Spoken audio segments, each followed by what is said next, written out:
Hello everybody, today a video I've been wanting to make for quite some time. It concerns my Maserati, and those who've been keeping up to date with current events will know that I don't own a Maserati anymore. The car I'm talking about is the blue Grand Sport that I had for a very short while and is now under the ownership of Ben from Dad Cars. However, with that particular vehicle, there were a few videos I really wanted to make, and today is the one that I knew was going to take the longest, because in this video we are talking about the service and running costs of a Maserati over 18 years. Or to put it another way, I've been through that and that for your viewing pleasure. So, I hope you enjoy.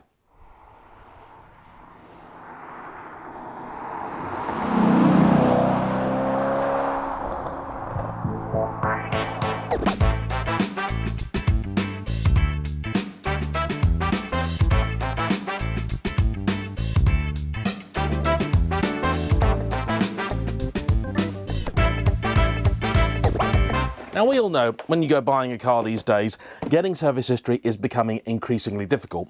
Most you'll get out of people is this, which simply tells you when a car was serviced, or more accurately, when somebody remembered to take the service book in and get it stamped. What you don't tend to see is two folders of proper invoices detailing everything imaginable all the way back to the car's original purchase date. This is one of the reasons that I bought that particular car. Now, I had hoped that such comprehensive history would have meant that I didn't need to spend all that much on the car, but unfortunately the opposite is true. And as the car has just been through Sports Italia and I've had it all sorted because I promised Ben that is what I would do, I have my own contribution to the story. But before I get to that, I thought you might just be interested to hear how much money has been spent on this car since it was new. And this is one of the rare times I'll be in the position to tell you with relative accuracy.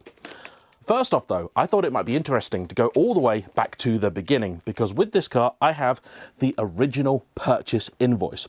The car was bought in 2005, delivered just before Christmas actually, on the 21st of December 2005. It was sold by Maranello over in Egham to a Mr. J, let's call him, and it was a coupe Grand Sport in blue Mediterraneo over grigio chiaro leather, and it had just a few options on it. Vehicle caliper in red, the full leather interior, rear parking sensors, xenon lights with wash, front heated seats with memory. You then have invoice price protection, which I think must be gap insurance. A vehicle protection program, that sounds a lot like your sort of, a Guard Smart, whatever they want to call it stuff. You have your 12 months of tax. Do you want to feel bad about that? That's 165 quid. You've got your first registration fee at 38 quid. And that brings the total of the car up to £71,020 from a starting price of 65.5. That would have put it, memory serves, roughly in line with a nicely specified 911 Carrera 2S, little cheaper than an Aston Martin V8 Vantage or an Audi R8.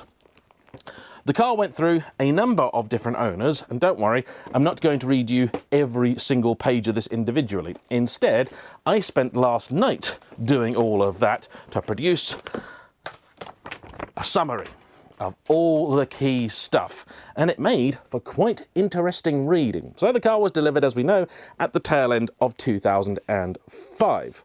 But before we begin, I would like you all right now to make a guess.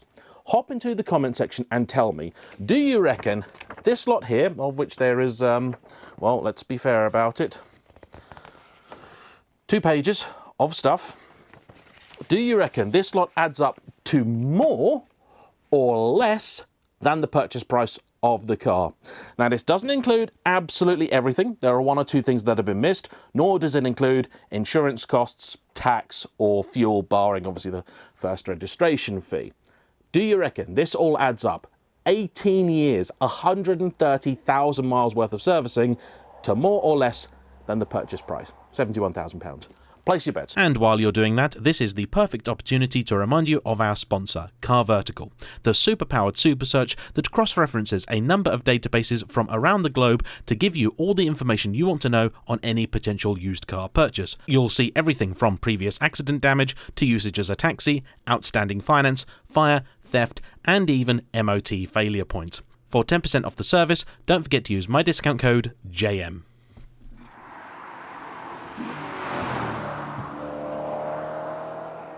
So then, the first visit was just 4 months after delivery, and it was to Maranello for its first service at 4,911 miles. Whew. First owner of this car really did enjoy it, I can tell you that. That cost £915.50. About 150 miles later, he then had some paint chips sorted for a cost of £41.13. Then, in May of 2006, at 9,495 miles, he had rear tyres at £477.64. Then in September, he had the front tyres done. That was £399.50. And at the same time, he also had the car serviced over at Stratstone. By this point, the car was on just shy of 18,000 miles. So that gives you some idea, 18,000 miles, and it's already on a complete new set of tyres. This second service, again, nothing unusual, and it cost £1,021. The car then went about another 13,000 miles, up to about 30,400, and then it had another full service and another full set of tyres. This was now in May 2007. So the car isn't even 2 years old, and it's already had 2 sets of tyres. And the unlucky devil, almost for its birthday in December of 2007, the car then needs another set of rear tyres due to one of them having a puncture. This, though, is a lot more money at £822.50. In 2008, February, at now 45,752 miles, he has another set of tyres.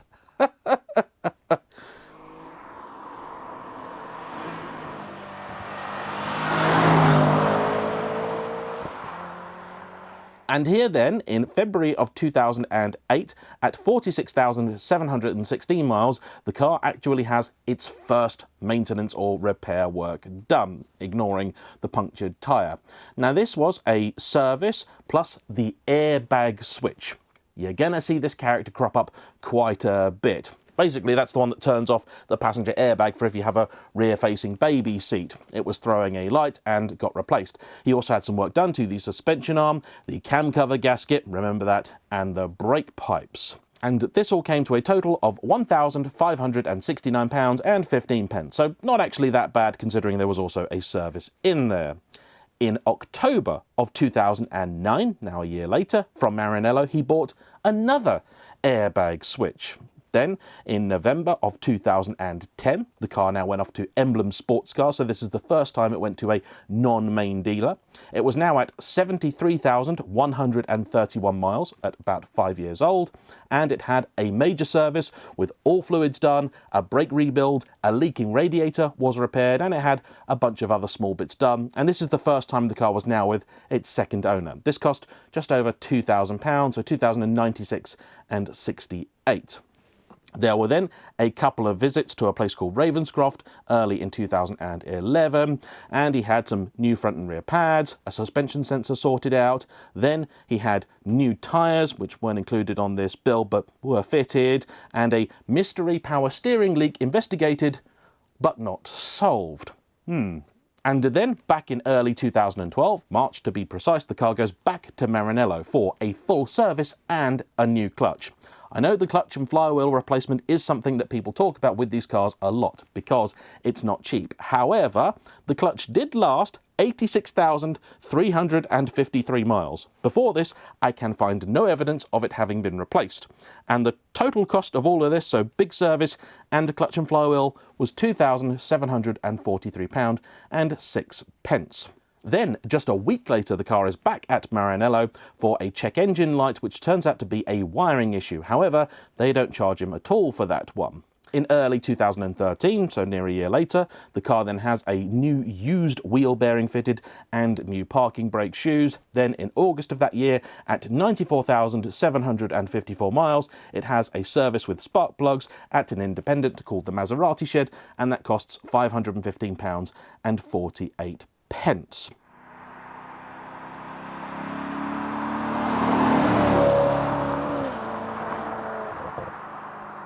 Now we're deep into 2013, and I think the car changes ownership once again.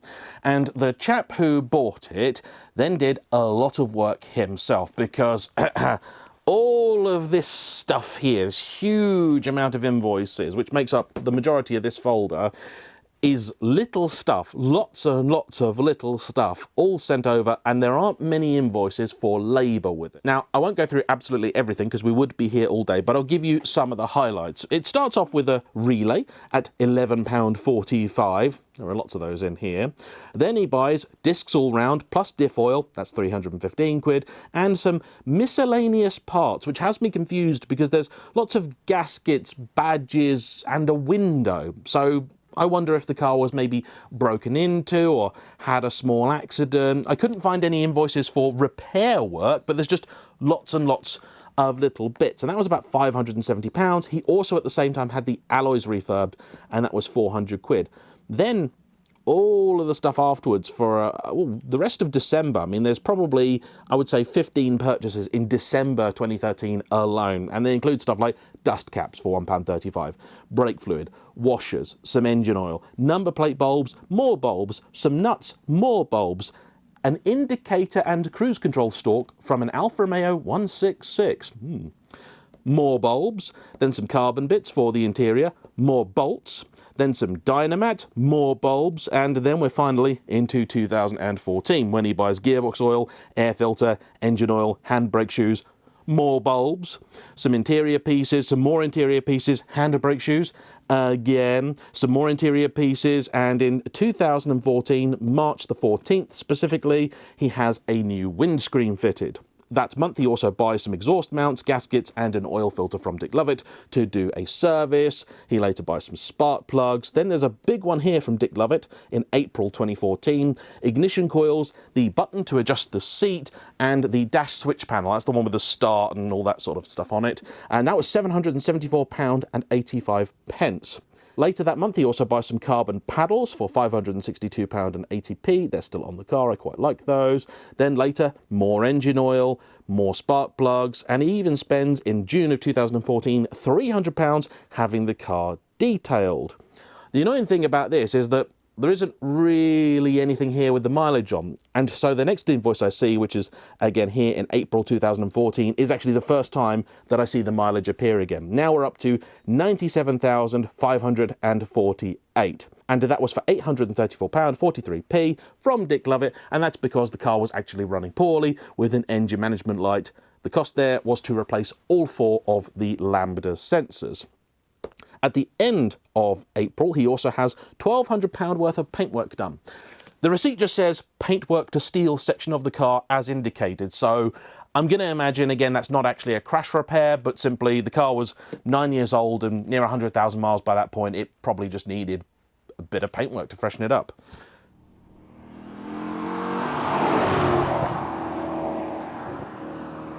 The next sort of invoices all concern suspension, so there are flam blocks, tie rods, track rods, miscellaneous parts, screws, washers, wishbone bushes and bolts, front upper, then he buys the lower ones, then he buys a hub and bearing, some brake pieces, then rear wishbone bushes, ball joint, drop links, then finally some engine oil and a bearing and hub for the rear of the car. That little lot between it is, again, about £2,000 to £3,000 worth, but in small little pieces, the biggest really being for the rear hub, which was just shy of 800 quid.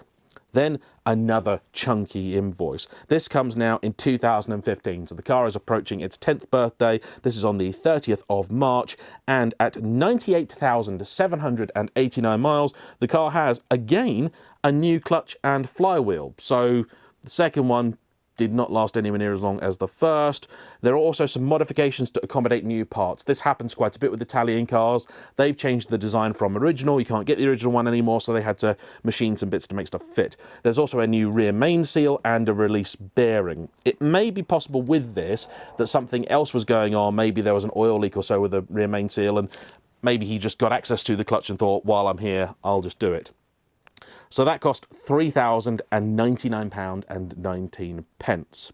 Then the car has an alignment. He also buys a new front grille for it. And then in May, I have an invoice here to refurbish the seats for a Ford Transit. More engine oil, oil filter and gasket, and in 2016, we have an invoice for the drive-by-wire module, which I've talked about and I don't like. That was £1,159.99, not including fitment. Again, more oil filter, gasket, suspension shims, a badge, and there was also a letter, which was from him to the dealer, because one of the issues I had was that sometimes I'd get about 5 invoices, and on each one, certain things would have a price and other stuff would just say on order. And so you'd have to work out which ones actually he did buy and pay for at what time. And it seems like even back then there was a real issue with getting parts from the factory. And they were telling him, look, if you can find these badges or pieces somewhere else, just get them, because we do not know how long it's going to take to source them. He actually got in 2016 an air filter for free off Amazon.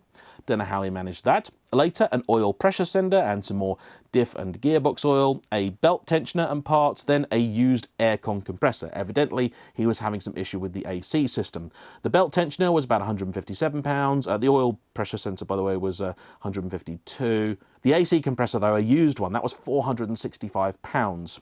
Then the replacement of that compressor was at 216 quid at 99,895 miles. We're closing in on 100,000. Then he had an AC pump done and a regas as well. Then finally a new relay, another oil pressure switch, some more detailing, 450 quid's worth now because he had some ceramic done as well, another relay, a new tyre inflator bottle. That actually he had to send back about 3 times. I've got invoices where he's bought them and what's turned up has obviously been the wrong thing. So there's that.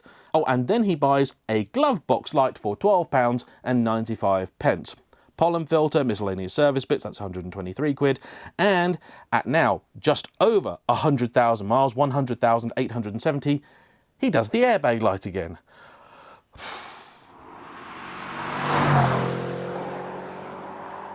The car then gets more new tyres. It then gets the reset for the airbag light because it came back. He gets more bulbs, front and rear pads, an oil analysis, which I'm happy to say in 2016, late 2016, comes back and says, yeah, your oil looks all nice and good.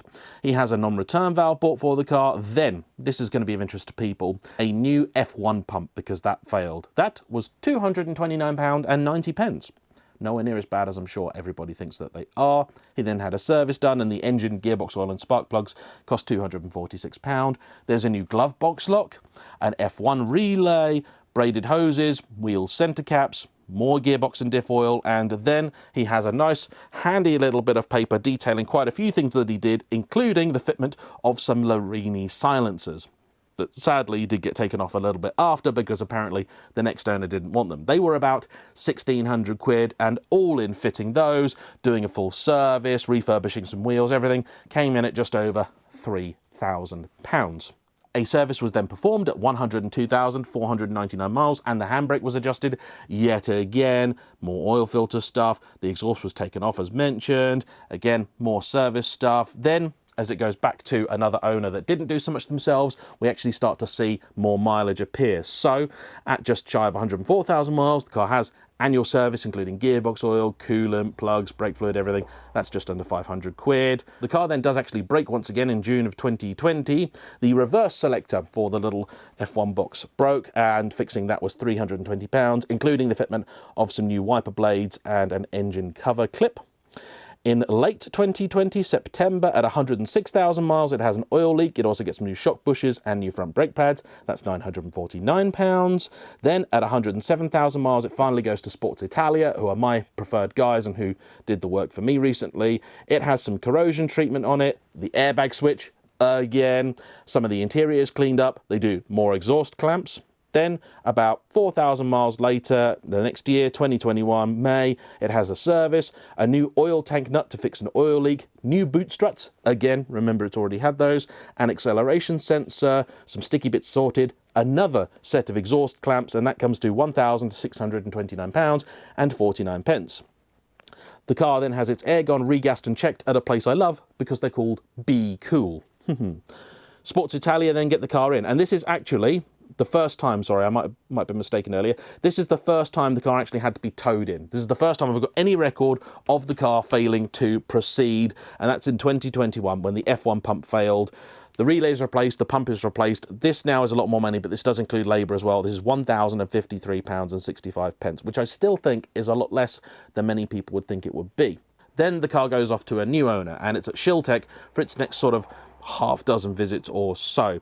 And you've got a boot wiring fault, that's £306.96. Oh, and the airbag light has reappeared once again. You've got handbrake adjustment, yet again, a new yaw sensor, oh, and again, oh, only 4 months after the first visit, another airbag light. Then he has the discs skimmed, the pads refaced, and the new airbag switch and wiring put in, a new door catch and lock. Then finally, on its last visit to Shiltech, quite a big one, new rear tyres, a new AC compressor, again, wheel refurb, the airbag light, and the hazard warning light sorted. That cost £2,130. Then from Autodoc, it gets a new alternator, 166 quid, some engine oil and spark plugs, that's about 200 quid, and it goes over to a place called Giallo. Now it's at 123,000 miles, and we're into late 2022. It has leaky cam covers, which are identified but not fixed. The airbag light is back on, that gets reset.